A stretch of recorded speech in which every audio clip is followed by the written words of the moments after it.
લાંચ લેતા ઝડપાયો વડોદરાના માંજલપુર પોલીસ સ્ટેશનનો એએસઆઈ મહિલા પીએસઆઈ વતી સ્વીકારી હતી લાંચની રકમ અગાઉ નોંધાયેલા ગુનામાં હેરાનગતિ ન કરવા અને જામીનની કાર્યવાહી ઝડપી કરવા માટે ₹25,000ની લાંચ માંગી હોવાનો આરોપ રકજકના અંતે 10,000માં થયો હતો સોદો। ધાર્મિક વિધિના નામે છેતરપિંડી કરનાર 2 શખ્સો ઝડપાયા અમરેલીમાંથી। મેલું હટાવવાની વિધિના નામે ભૂરખિયાના એક વ્યક્તિ પાસેથી ₹20,000 અને સોનાની વીંટી પડાવી લીધી હોવાનો આરોપ।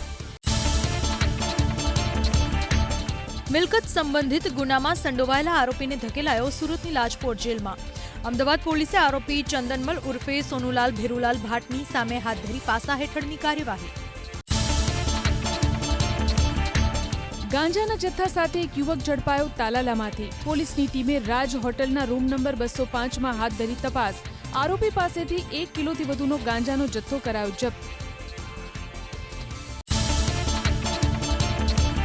કુખ્યાત બંગલા ગેંગના 3 આરોપીના 5 દિવસના રિમાન્ડ મંજૂર। રાજકોટના ખીરસરામાંથી 3 આરોપીઓની કરાઈ હતી ધરપકડ। છેલ્લા 9 મહિનાથી આરોપીઓ હતા ફરાર। 3 આરોપીઓને ઘટના સ્થળે લઈ જઈને કરાયું પંચનામું। ભંગારના ડેલામાંથી જપ્ત કરાયા 74 કમર્શિયલ ગેસ સિલિન્ડર। એસઓજીની ટીમે બાતમીના આધારે સુરેન્દ્રનગરના રતનપર ગામમાં હાથ ધરી તપાસ। ગેરકાયદે ગેસ સિલિન્ડરનો સંગ્રહ કરનાર એક શખ્સની ધરપકડ। કરોડોના ડ્રગ્સની હેરાફેરીના કેસમાં આરોપી ફૈઝલનો પાસપોર્ટ કરાયો જપ્ત। આરોપી ફૈઝલને કોર્ટમાં રજૂ કરાયો। 14 દિવસની જ્યુડિશિયલ કસ્ટડીમાં મોકલાયો આરોપીને। ડીઆરઆઈની ટીમે તેજસ રાજધાની એક્સપ્રેસ ટ્રેનમાંથી 2 કિલોગ્રામ કોકેનના જથ્થા સાથે ફૈઝલ અહમદની કરી હતી ધરપકડ।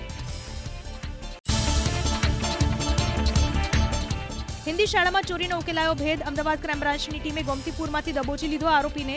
1,54,000નો મુદ્દામાલ કરાયો રિકવર। વેકેશન સમયે ઓઢવમાં આવેલી શાળામાંથી ચોરી કરી હોવાની આરોપીની કબૂલાત।